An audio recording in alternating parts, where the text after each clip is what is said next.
Hello, everybody, and thank you for joining us here today at Cofense. Today, we're going to be going through the new era of phishing, threats built in the age of AI.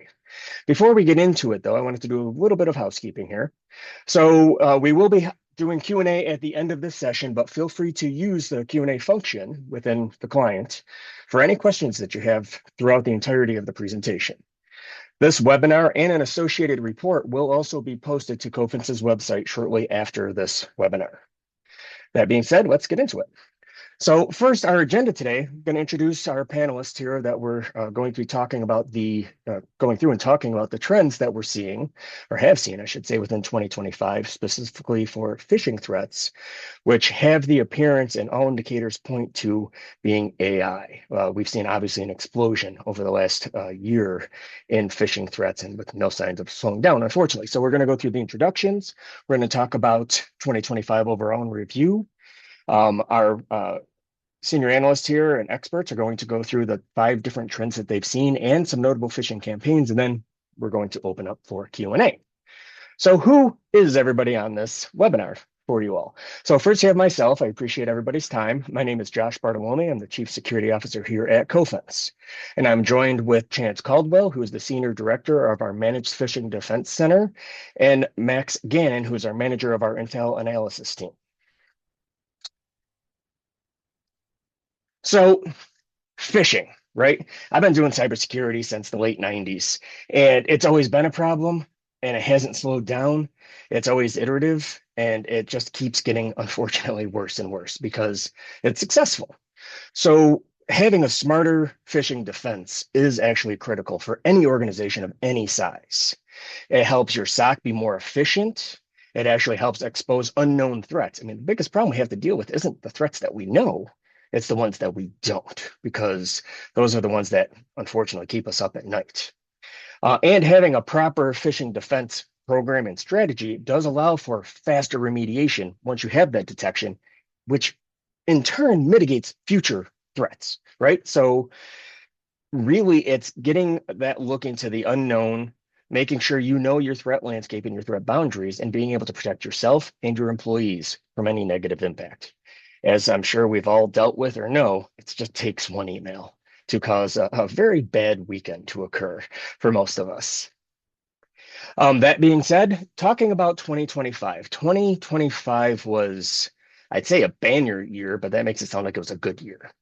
2025 was a year. There was a huge amount of diversification in the threats that we've seen, specifically, obviously, phishing threats across the globe, across every industry. What we do know and what we have seen is that email continues to be the dominant entrance vector. I mean, it's been said for many years, right, that phishing attacks, find any number you want, right? Phishing attacks account for 70, 80, 90, 97.5% of breaches. And that's not hyperbole, that's real. We see that unfortunately every day. Just pick up any newspaper. What's happening now, what happened a lot more in 2025, was the threat actors are leveraging AI. Why? Because it's smart. I mean, they're always paying attention to the new technologies, to what's happening, how they can benefit from it, right? So for them, it just makes sense. Do more with less, make more money by spending less. And for them, they have no tech debt, they have no impact, they have no, really, it's not even their money because most of the money is falsified anyways. So they have that opportunity of leveraging AI to build these types of polymorphic phishing attacks that just the volume is becoming almost unbearable for a lot of organizations. They're also quickly, now normally building a phishing kit and all of that takes a couple days, right? So that way, if there was a world event, natural disaster, geopolitical, anything like that, it would take a couple days for the threat actors to start capitalizing on it. Now, minutes because of the use of AI. Now they can actually, something happens, there's a hurricane and they want to send out scams, there's a geopolitical event and they want to send out, make sure you click here to secure yourselves, whatever the template might be, they're leveraging those much, much quicker. Phishing's expanding much more beyond the links, excuse me, and attachments.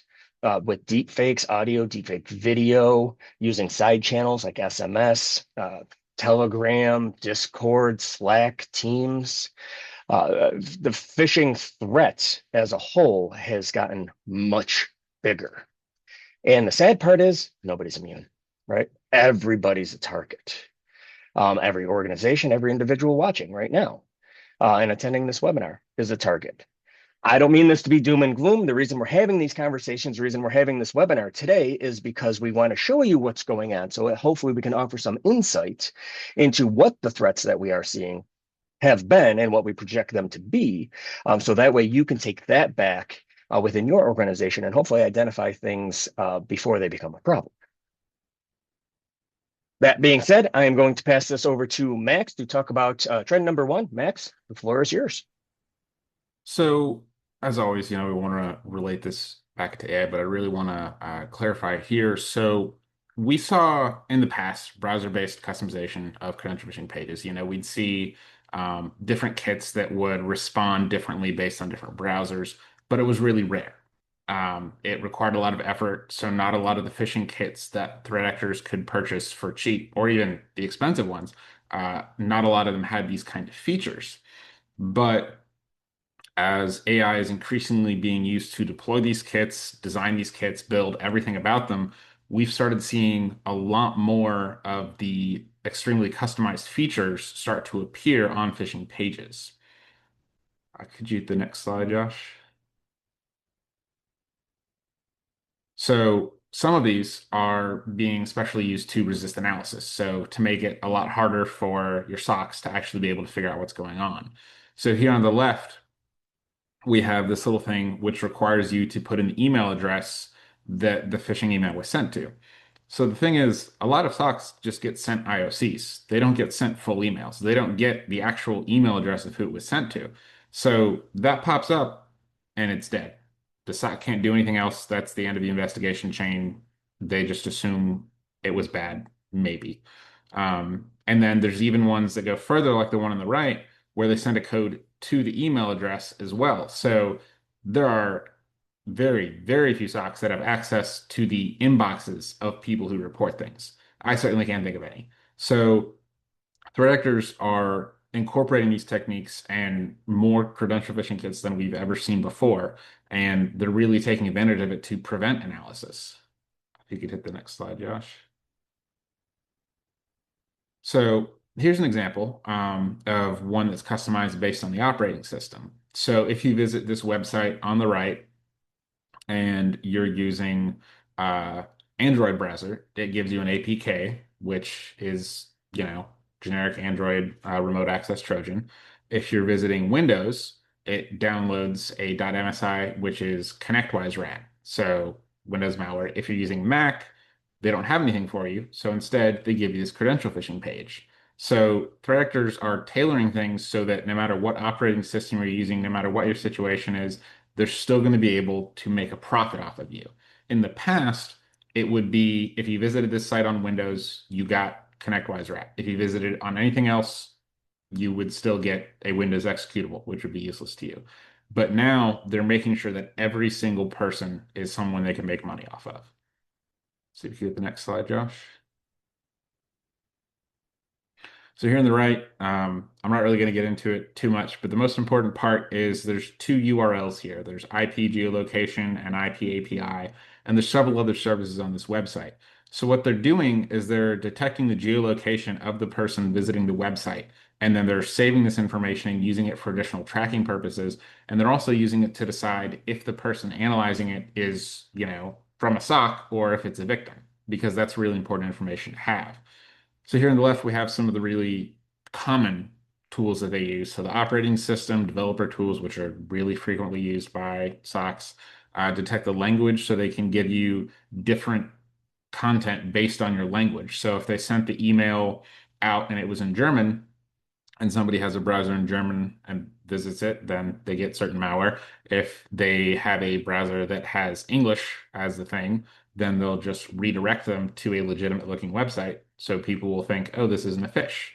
And of course, geolocation. And there's so many more. If you can think of anything like browser size, pixel density, anything you can think of, threat actors will track it and use it and even score it to say how likely it is that they're being analyzed by someone. And these features, which were previously very rare, are being baked into so many more kits these days. Next slide, please, Josh. And actually, Max, I'd like to add one point to your great points here. One of the other things that we've seen, and I believe you've seen it as well, more of, I should say, is not just the geo detection, geo fencing, but also the user agent detection and user agent fencing for the browser session. Now, why that's important is because most sandboxes have a very specific user agent. Most services, your Chrome browser in a Windows system, your Chrome browser in a Linux system or in Mac, those are very distinct user agents.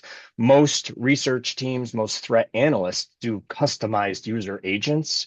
So what we're seeing now, I mean, confirm if you could. What I'm starting to see more and more of is actual user agent fencing, where if it's anything that's abnormal, insofar as it's not a traditional, it's not a standardized user agent, most of these sites are just blocking right out of the gate.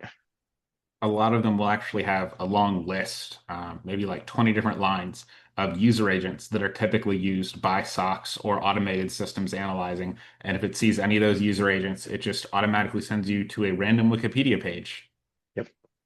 Yeah, we've seen that and just dumping it to google.com too. Yeah. Yep. All right.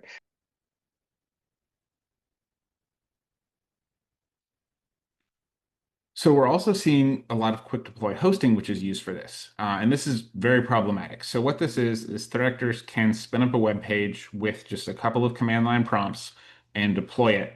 They can just type something out. They don't need to actually build a website themselves. They can just type a few things out, completely deploy a credential phishing website, harvest a bunch of credentials, and then take it down like 15 minutes later. So there's nothing to analyze.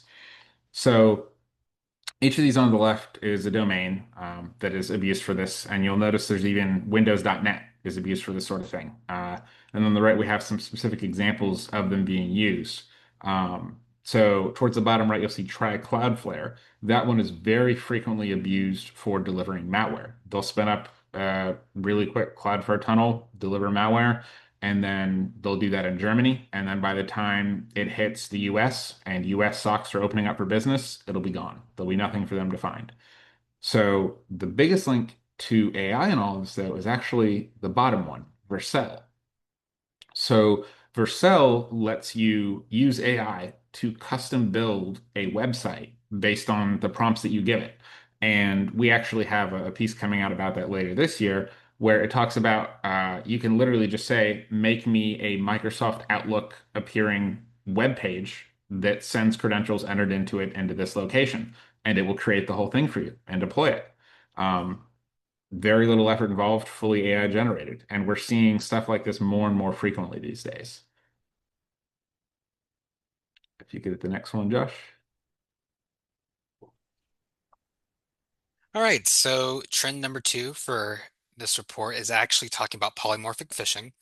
And so if you're not familiar with polymorphic phishing, that is basically threats that are able to change based on any number of things, but usually based on the user or organization it's being sent to, right?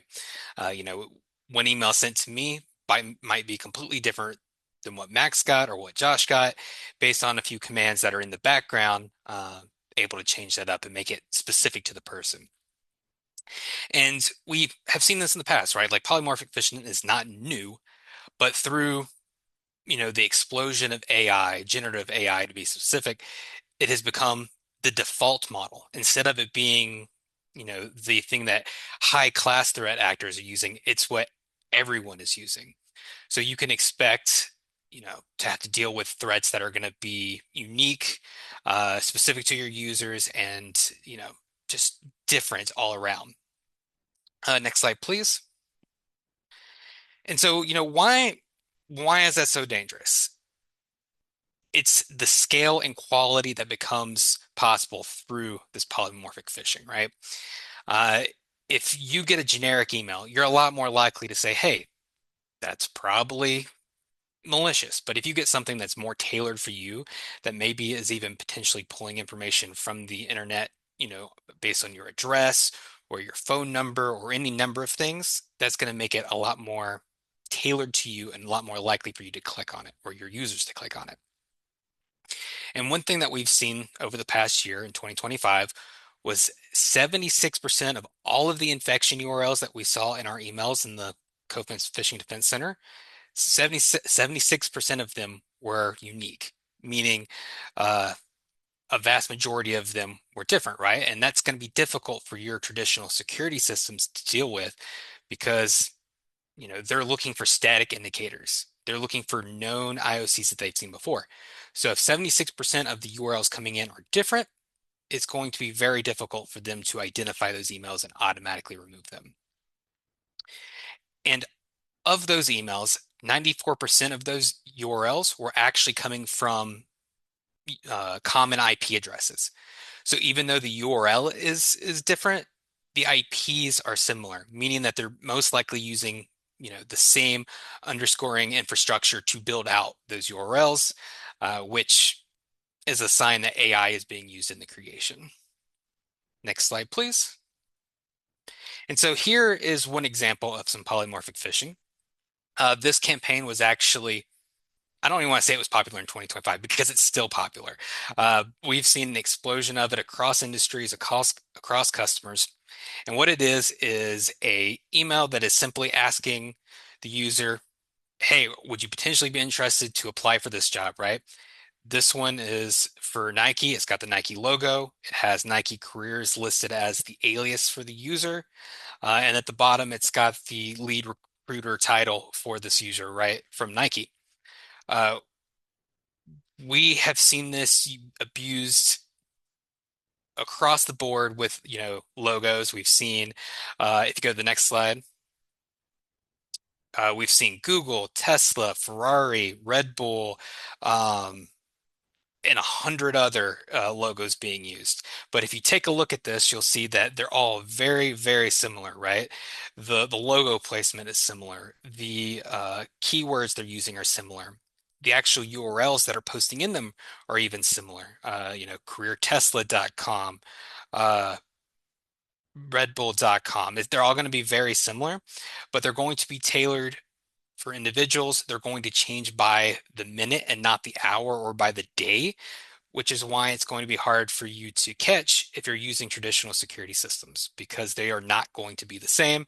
And as Max mentioned a few minutes ago, they're going to be different by the time you go in and visit them if you were taking hours to investigate them. All right.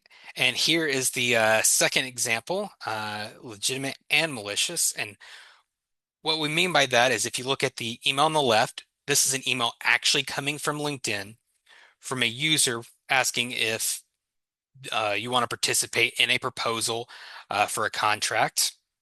Pretty detailed, actually. And if you notice on the view document portion, the link actually goes to a LinkedIn website URL. It has become more common than ever for threat actors to use legitimate websites to redirect users to malicious content. LinkedIn, Facebook, Instagram, any social media site, you're going to see it being abused for this purpose. On the right hand side, you'll see the picture actually from that URL on LinkedIn where it has the fake proposal. And if you click on that open document, it will then redirect you to the actual credential phishing page.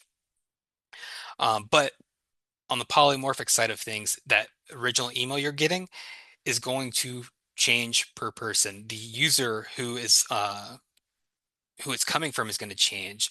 The document that it's supposed to be for is going to change. The company that's supposed to be for is going to change. And this is all to say that it's going to be very difficult to catch considering your systems are going to see this as LinkedIn and not be able to identify it as malicious. Next slide, please. And so what can you do about polymorphic phishing? The main thing is that you need to be considering how you can be flexible when building your SOC, your processes, your tools. You need to have a system where you and your processes can change at a drop of a hat.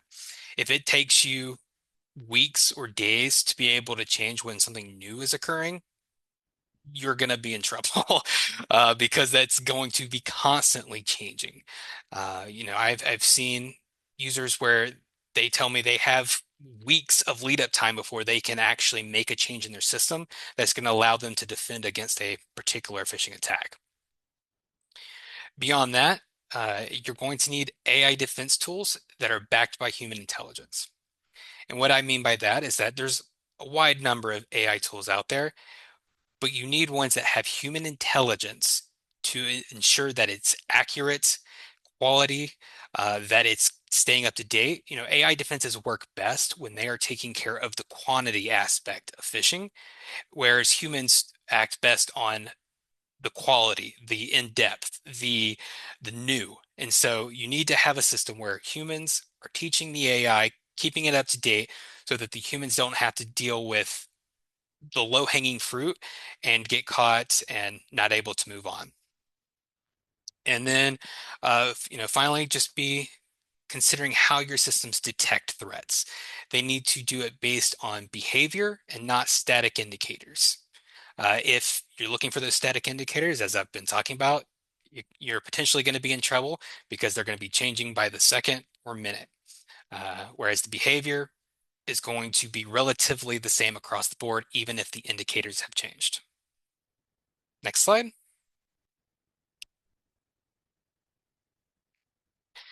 Trend number three for our report is that AI is making business email compromises more efficient and convincing than ever. So similar to the last trend, but specifically for business email compromises, we're seeing a quality and quantity never seen before. If you look at the little quote on the right, you'll see that for our Cofense Phishing Defense Center, we saw an 18% of all of our threats using communication as, or sorry, using conversational attacks as the main threat vector. And what that means is these threats are not using URLs, they're not using attachments, they're not using QR codes, they're using attacks where you have to reply back to the user and give them some kind of information. So out of everything we've seen, that was the second highest vector across the board. And it is why BECs have been difficult to catch for companies because they don't have systems in place that are able to identify BEC text very well.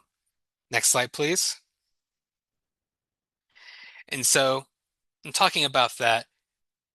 The number of BECs being generated and reaching your users is alarming. They're throwing thousands, if not hundreds of thousands of BECs out all the time because they can. It's quick, it's efficient. They don't have to worry about hosting or about creating the next malware or modifying malware. And so a lot of the people are using both free mail and compromised accounts to deliver these BECs. So sometimes you're going to get them from, at gmail.com, and sometimes you're going to get it from an actual compromised user, whether that's in your organization or maybe, a third-party vendor. As I've kind of said, traditional security systems are not very well equipped to deal with BECs. We see more BECs making it to end users than anything else, and that's because, as I said, there are no URLs or attachments to be scanned. And because of the AI generation, the context of the email is also evolving, as we'll see in a couple of examples in a second. And they're just more credible than ever, which is allowing them to bypass defenses. And Chance, if I can, I'd actually even add one other aspect to this. One of the other reasons, based on observation, that the BEC attacks are starting to increase in volume is because breaches are happening more frequently. And that's the data pool that a lot of threat actors use to do, or to build, I should say, BEC attacks, because now they have potentially the listing of who's the executives, who's the high profiling individuals, what access do they have, who runs finance, who runs legal. So it kind of breaches breed more breaches, right? Is kind of the Yep, situation we've been seeing. exactly. Next slide, please. And so this is the first example. What you'll notice about this is that it's kind of a traditional BEC style, but it is more in depth and has more quality than old BECs. So it tries to look like a forwarded email, with the original forwarded email being from, someone that's doing a capital loan for your company and saying, "Hey, we need the AR aging report and the fiscal audit report so that we can do our business," right? And then at the top, they're pretending to be someone in your organization, probably a C-level user, saying, "Hey, I'm forwarding you this request. Can you get me this information?" And so they are doing a lot here to try to add legitimacy. They're doing a lot to try to scare you into replying by being someone that you know that's high level. And they're asking for things that maybe we're not traditionally trained on, right? Most of the time we talk about gift cards or wire transfers, but maybe we don't specifically talk about AR aging reports. So they are going more in depth than ever. I mean, the older BECs I think about, it's usually one line of text. They might have your name spelled correctly, and it'd say, can you send me a gift card? I'm in a meeting." This is multiple levels past that, and is going to make it more likely not only for your user to fall for it, but to get past your security system, because it might not be looking for this exact behavior. Next one, please. Another example, this one just being a request for BBP payout and pay stubs. They're specifically saying, when can I expect my payment on January 8th? I got my normal paycheck. Hey, can I also get my last three pay stubs? All of this. Um, Nothing crazy here, but there's the information that they're providing is more in depth, as I said before, than ever. They're giving dates. They're asking for multiple pay stubs. They're using VBP language. It's They are using AI to generate emails that are more legitimate than what they could have done themselves, especially in the quantity that they're sending them. If they had to build this specifically for each person, it would take them a lot longer than what they're able to do with the generative AI. And then we have one more example. This one is actually a fake LinkedIn invoice. And so this person is pretending to be a user from LinkedIn that they do business with, sending them a reminder that they haven't paid for their LinkedIn invoice, and they have the next 3 business days to pay it, or this or that will happen, right? So they're providing a threat if you don't pay it. They're pretending to be a user at LinkedIn, and they are talking about an invoice that you may or may not know is real. This is a lot uh, that would know, as I said before, that would have gone into this to build it out if they were not using AI. It even has the signature at the bottom. They were probably pulling information of a real person at LinkedIn, all of that, and there was an invoice attached as well that they had generated.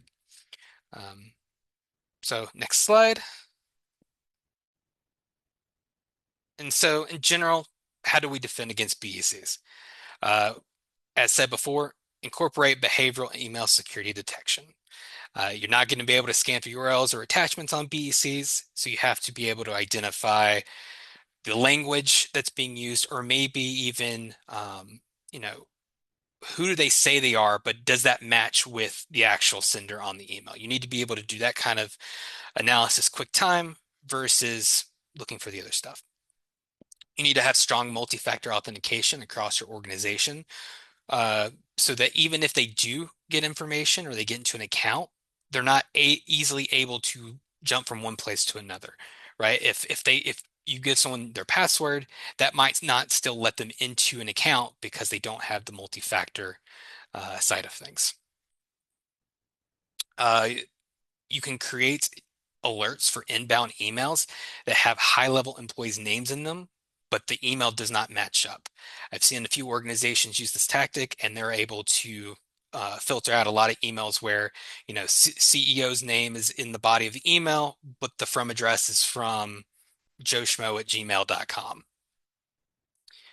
And lastly, make sure that you have internal processes that your employees know about to figure out how to authenticate requests, specifically wire transfers or other payments. But in general, they should know if someone is asking me for this information, where can I go to authenticate that that's a real request? Is this a real LinkedIn invoice that we have waiting to be paid, or something similar? If they don't have that information, they're a lot more likely to go back and interact straight with the threat actor and provide them whatever information they're asking for. Next slide. Back to Max. Thank you. So here I'm going to talk about legitimate files, more specifically remote access tools.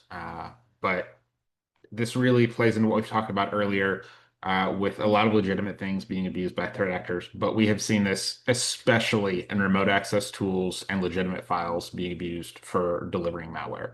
Um, as you can see by these scary large numbers, really big changes. We just haven't seen this volume before. And a lot of that is because a lot of these legitimate remote access tools that threat actors deploy are very hard for SOCs and for enterprises to determine whether they're legitimate or malicious, because the only difference is in how they're used. So if it's used by your IT team, then it's legitimate. If the exact same remote access tool is used by a threat actor, it's malicious. And sometimes there's no difference in network traffic. There's no way to tell what's going on. So threat actors have really started to abuse this, and we've seen a lot more of this ramping up. And we've also seen it happening where it's the increase in remote access tools is being driven by an increased use of AI for developing the tools. So AI is being involved in every step of this process. Next slide, please. Just one, and I apologize for interrupting you guys, but I always love these conversations. But there's an interesting historical anecdote here. You go back 15 years, right? This was a problem then.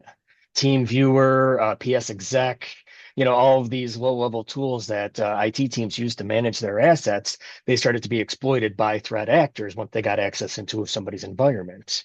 And then it died down for a while. It's interesting just to note that now it's coming back with a passion and with volume, right? Based on what you're seeing and what we've talked about previously. So it goes back to that whole adage, everything's old is new again.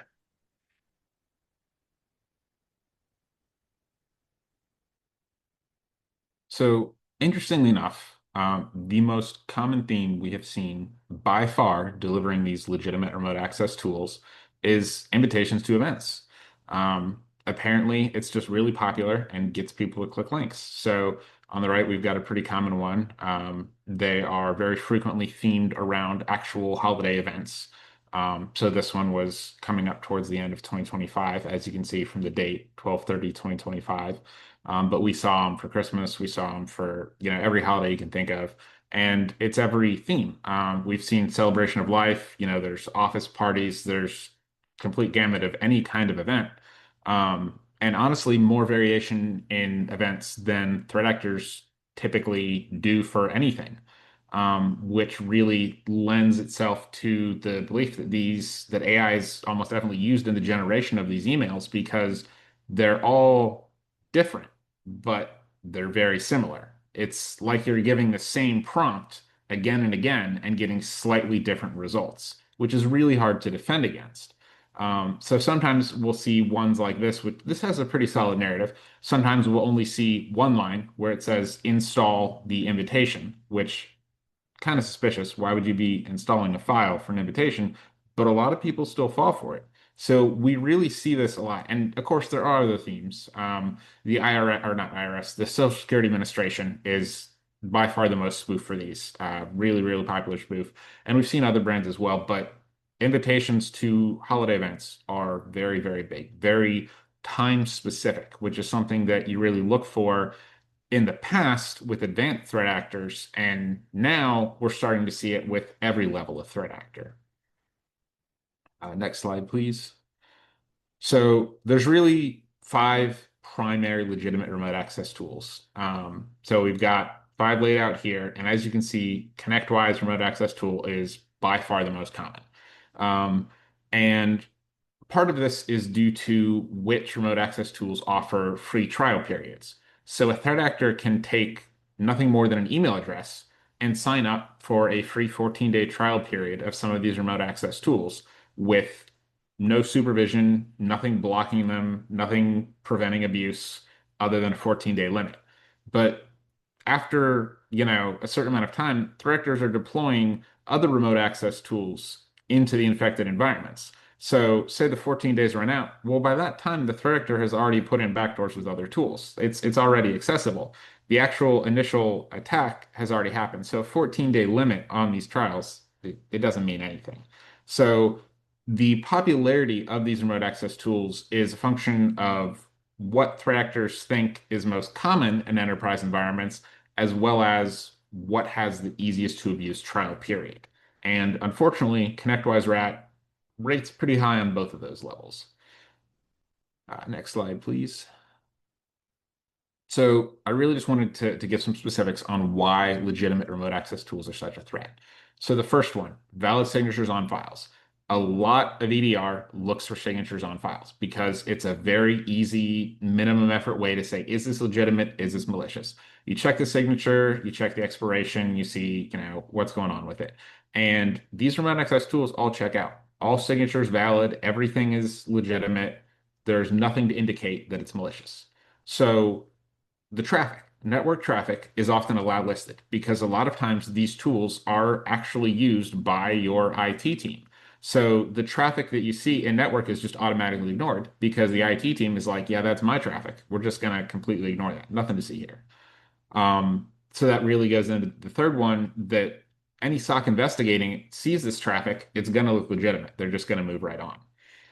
So this also really plays into one of the problems that a lot of enterprises face is that IT teams will use remote access tools that they prefer. It may not be on the company approved list, but they find it has better functionality, it's easier to use for this purpose, or whatever their little preference is. So it's sometimes almost impossible for SOCs to map what legitimate tools are being abused and what tools their IT teams actually use. So, as is evident in the name remote access tool, these tools allow complete remote access. They can do almost anything to a computer once they're installed. Easily elevates admin privileges. I mean, it's just got complete access. So it's very easy for them to install second stages. And we're seeing more and more as time goes on. It's really peaked in the last month, but it's been increasing over 2025 where they'll install second stages immediately. In the past, they would do reconnaissance. They would try and find tools that were right for a certain corporate environment. But now, as soon as they're in place, they install the next stage and they keep going. Next slide, please. So what can you do? A lot of this goes back to what Chance was talking about earlier and something that we really emphasize, and that's context. Because each of those points that I just covered is individually something that checks out as being legitimate.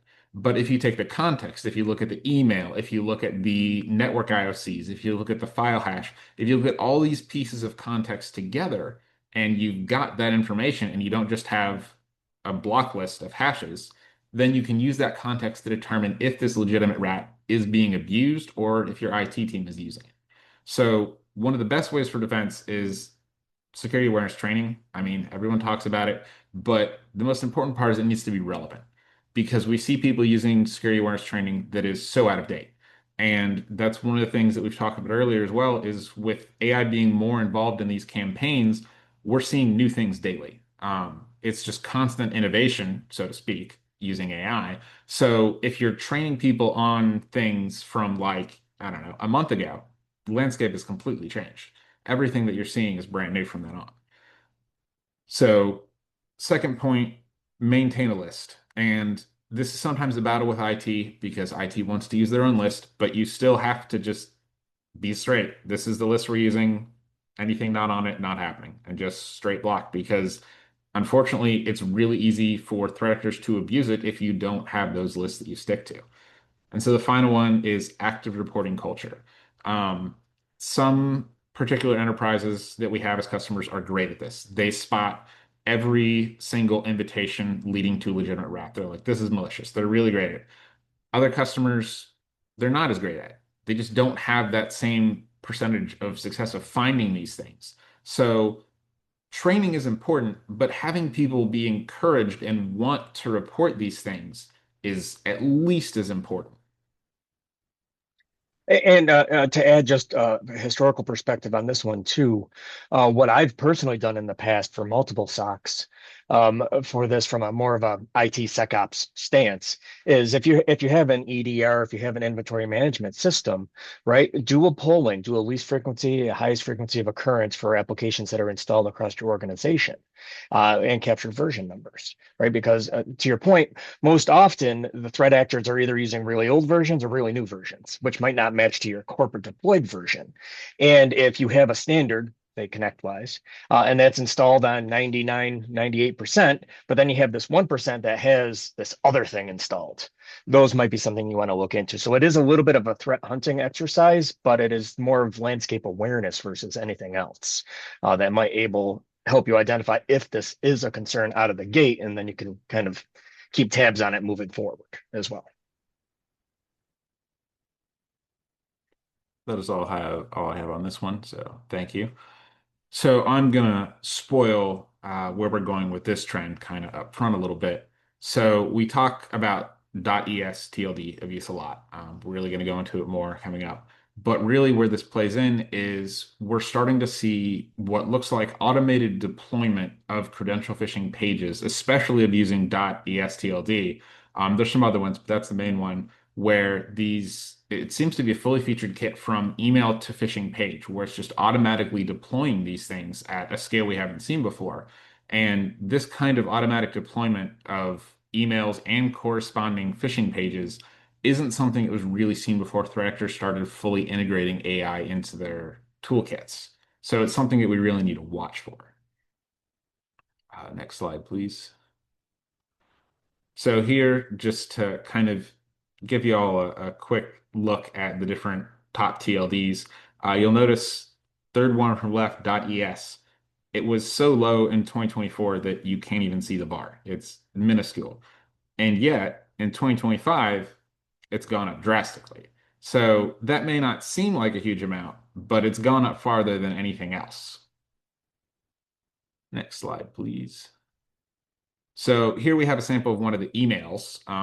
This is a relatively convincing email, actually. And it does prey to one of the issues that people have where if you don't get the right cybersecurity training, they will actually email your employees links to complete their cybersecurity training that are very suspicious. So this would not look out of place for some companies. So it's pretty easy to fall for this. And the key thing here is I've pulled up this URL and you can see that it's got what looks like a pretty random subdomain and a pretty random domain hosted on .es. So it looks kind of suspicious. Next slide, please. So here's the credential phishing pages. This is pretty standard. Most modern Microsoft credential phishing pages look the same. Um, the difference is this one is hosted on .es, and if you look at the top, you'll see it says voicemail settings received. So that one is a customized domain, which is a little bit more rare, but it's a continuation in the step of each .es hosting something.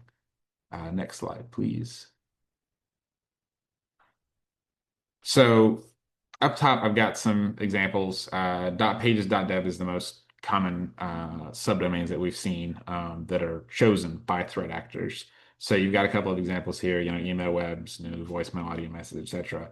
And at the bottom, I've got some of the more commonly seen subdomains on ESTLDs. So you'll notice these subdomains, along with the domains themselves, appear random. So when something is really random, that makes it, and we see a lot of it, that makes it unlikely that some threat actor is going out themselves and registering each domain using a random string each time. That's not something that we would expect to see at scale from individual threat actors. But if we start to see this at a really large scale and we see these trends of these randomized domains and subdomains being used, that lends itself to believe there's some sort of overarching plan here, something being used to deploy these kits. Thank you. So next, we're going to go into some of the finished intelligence that we did in 2025. So flash alerts, which is major important events, and strategic analysis reports, which is covering more general topics and trends. Uh, so first one we want to talk about is URL shorteners. These are the six main ones. Some of them you probably recognize, but we really wanted to highlight these because we've seen URL shortener abuse since the beginning. As soon as people started using URL shorteners, people started abusing them. That's just how it is. Um, but we haven't seen a decline, which is important because at this point in time, we have tools to prevent abuse of a lot of these if we're properly implementing them. But we haven't seen abuse decline. We've seen it increase in a lot of cases. So especially here, we've seen a lot of T.ly being used in malware campaigns, actually, which is a bit of a difference. So it's really important that we look at these and we see how they're being abused. So the last one, QR code, qrco.de, is supposed to be associated with QR codes. So when you see a QR code in an email, you scan it, it goes there. It's actually just being used for short links to credential phishing websites. So threat actors are abusing even the core plan of the shorteners themselves. So we really try to talk about each of the different ways each of these is being abused. Next slide, please. So this one is a little bit more complicated. We've got a layout of the specific attack that we covered in this Lone Nun's copyright takedown spoofing campaign. But the important part is on the bottom. You'll see the little command line that runs it. It looks like it uses svc host, which is a legitimate Windows file, on images.png, which looks like an image file. So what it actually did is it's using a Python executable, a legitimate file, to run a Python script, which is disguised as a .png. So at the end of that line, it says MRB new verb bot, so new version bot. And on the right, we actually have the Telegram site. So what they're doing is they're connecting to this Telegram site, and on the Telegram site, it says RWQFD. It's using that string to download the next payload in the chain. So they're abusing this legitimate site, they're abusing Telegram. And whenever the threat actors want to change the second stage, they just go to their Telegram page and change those couple of letters and set it up to a new URL. So it's really easy to not notice this kind of abuse because Telegram traffic, not that surprising. The number one file you see downloaded here is a Python executable, which is 100% legitimate. It sideloads with other legitimate Python files as well. So every step of this is really hard to track. And all of the malware is actually run in memory. So there's no files to look at. It's just this chain of legitimate looking files and legitimate looking websites that are leading to the actual malware in the end. Next, thank you. So in this one, we wanted to cover the different ways that we're seeing credential phishing and malware get combined. So this is kind of leads back to what we talked about earlier with different user agents being used for different things. So we've seen that, of course, but we've also started seeing threat actors just having multiple steps to get as much as possible. So like in the first one, at the top right, we have a PDF that had two separate links. One of the links led to credential phishing, and one of them downloaded ConnectWise rat. So they're making sure that they get your credentials and they get in place on your machine. So in the second one, we have a link in an email leading to a credential phishing page. And once you put in your credentials, then it downloads an information stealer. So they're making sure to get their money's worth, get everything they can out of you. And they're doing it in different ways to mix things up so that it's a lot harder to predict what's going to happen. So in the third one, there's a link that downloads malware. Then the malware downloads an HTML page, and then the HTML page has credential phishing inside of it. So same end result, but an entirely different way of going about it. And then in the final one, we saw a lot of this. There's a link leading to a page, and the page either gives you ConnectWise rat or credential phishing. So threat actors are giving out web pages that give you either credential phishing or malware based on your user agent, based on what operating system you appear to be using. But they're also going out and giving credential phishing and malware to everyone they possibly can. They're going for these chains of events to just extract as much information as they can because it's not as profitable anymore to just get credentials. Nowadays, just getting one set of credentials is worth very, very little. But if you get credentials and you get access to a machine, then you can combine the credentials with what you've got access to on the machine to try and spread further and sell that for a lot more money. Next slide, please. So this is another very timely event that we saw. So when Trump coins appeared in the news, a lot of people got pretty interested. Um, and we saw a lot of emails like this. A fair number of them were just scams, just getting people to buy cryptocurrency that was not Trump coins or was other suspicious stuff. But we also saw a bunch like this that were pretty legitimate looking. It appears to come from Binance. If you're not paying attention, looks like Binance. And then it's got this nice little download now thing. So looks legitimate and it doesn't have a lot of malicious markers. And it's also taking advantage of something that people see and want to get on right away because this Trump coins thing is just like with all cryptocurrency, people want to get involved immediately before they start losing money. Next slide, please. So it actually took you to a page spoofing Binance very convincingly. So it downloads the executable, it walks you through each of the steps installing what's actually ConnectWise rat, and then getting it on your computer. So threat actors designed this entire Binance page. So it was very convincing. It had all of the features of the actual Binance page. The only difference was it delivered malware and it had this little walkthrough at the bottom that looks very similar to the actual Binance one. So threat actors are really immediately taking advantage of timely events. And not only that, but they customized this entire web page based on the Binance page very shortly after Trump coins started coming up in the news. So directors are able to take advantage of things faster than ever before and more convincingly than ever before. Next slide, please. So thank you, Max. Thank you, Chance. A lot of great information here.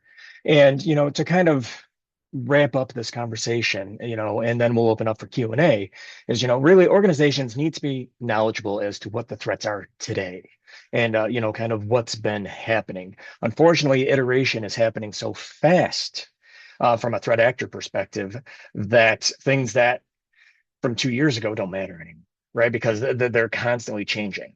Making sure that you practitioners here, everybody attending here and listening to this, have access to high quality intelligence. Now, that's not just the ones and zeros, right? That's not just here's a URL, here's a hash, but the intelligence regarding what threat actors are doing, how they're doing it, what are the newest threats looking like, what do they look like, and how do they act, how do they interact? That's critical for your training program, for your employee awareness, and just staying on top of what the threats are. Um, there's really no way for us to say with 101% certainty, right, that this email is generated by AI. It's really all pattern recognition and pattern analysis insofar as volume, diversification, and so on. I mean, we've obviously at Cofense, we've been doing this for a very long time. And I didn't mention it earlier, and I apologize, I was going to, every item that Max and Chance talked about today are real phishing emails that landed in enterprise mailboxes, right? So they've already gone through stages of security sweeping and everything along those lines. And to put this in some of a bigger context, if we look at 2025 as a whole, Cofense, just based on us engaging with our customers, we saw and or quarantined a malicious email every 19 seconds for the entirety of 2025. So from a volume stance, right, it's increasing because that's a huge jump from 2024, right, in overall volume.